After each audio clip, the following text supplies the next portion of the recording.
Hey everyone, it's Dr. Ramani.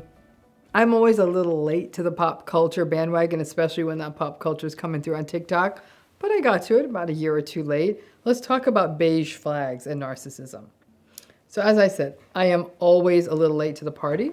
I'm an introvert. Ideally, I don't have to go to the party. I just use the excuse that I'm older. But I was just doing my morning reading and I came across something on beige flags, and then I fully went down the beige flag rabbit hole. Now, my read on beige flags is it seemed to boil down to quirks and perhaps things that could make people seem sort of vanilla, dull, basic, possibly uninteresting, but almost to such a degree that someone would be like a little bit concerned, right? Since modern times means dating profiles and Instagram bios, it could be someone maybe calling attention to eating the same Caesar salad for lunch every day, or a love of doing Sudoku in ink, or vague references such as, I love to work out. It tells you something, but really doesn't tell you something, or what it's telling you isn't even that interesting.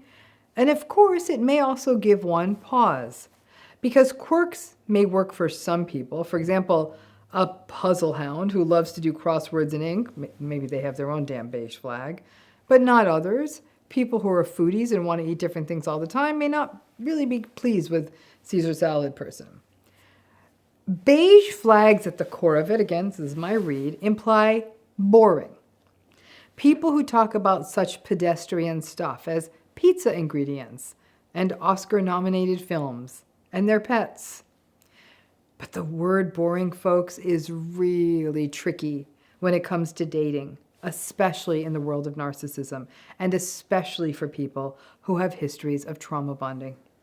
If you had trauma bonded patterns from childhood or from past committed relationships, beige flags, I'm going to hazard a guess, they might actually be good for you, especially if they're paired with respect, compassion, and the capacity to communicate like a decent human being. Many people who get into serial narcissistic relationships have shared with me that they have felt bored with people who were sort of well-regulated and healthy. I mean, boring is probably the wrong word. The right word may be that instead of saying they felt bored, they felt like they were not having a nervous system and attachment response that requires me to feel unsettled and jump through hoops to win you over.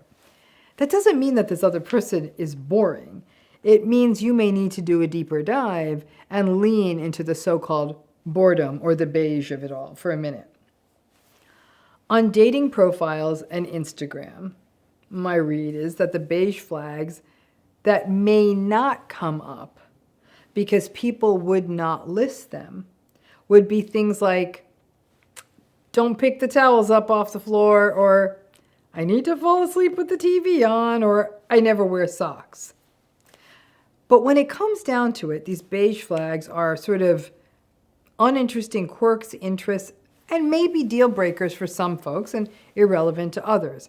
This obviously makes them different from red flags, such as interrupts you when you talk, makes fun of your friends, compares you constantly to other women, flirts with the bartender. Those never work for anyone, nor they shouldn't work for anyone. I've also heard people talk of green flags, but I can tell you as someone who has worked on the topic of toxic relationships for a long time, there's very little agreement on green flags, right? I personally think green flags should be kindness, respect, compassion, communicating clearly, having good manners. But I hate to say it, those things don't always ring as green for everyone. And people fall for what could actually be red flags, like really attractive, really successful, drives a really nice car, stylish, wears cool clothes, knows the right people, lives in the right neighborhood, has a fancy family. Unfortunately, way too many people view those as green flags. And I'd be willing to take the bet that more than a few of those may be soft signs of red flags. So all of that said, since this beige flags things is a trend, how could it play out for folks who are dating in a narcissistic world? You may be so focused on the beige of it all that you may miss the narcissism. and throw some trauma bonding in there, and you may actually get so focused on the idea that someone likes boxed action figures that you miss the subtle red flags that will often take you into the hellscape of a narcissistic relationship. And the interesting thing to me is that I actually think that narcissistic people are very unlikely to have beige flags. Because like it or not, for as much havoc as they wreak, the one thing that narcissistic people are not in the beginning of a relationship is boring. In fact, they're never boring. But as time goes on, that excitement turns into abuse. And while that isn't boring, it's really bad for you. Again, I don't think beige flags are going to be any more visible in narcissistic folks than anyone else. But again, I'm going to make the argument that you would see beige flags less in narcissistic people. Why? Because beige flags aren't that compelling. Having vague interests like international travel or quirks like collecting fountain pens may be too niche and not grandiose enough for narcissists. Their dating profiles and bios are chock full of, I love to race Ferraris, or I love to travel to whatever specific place they love to travel to and do very specific things.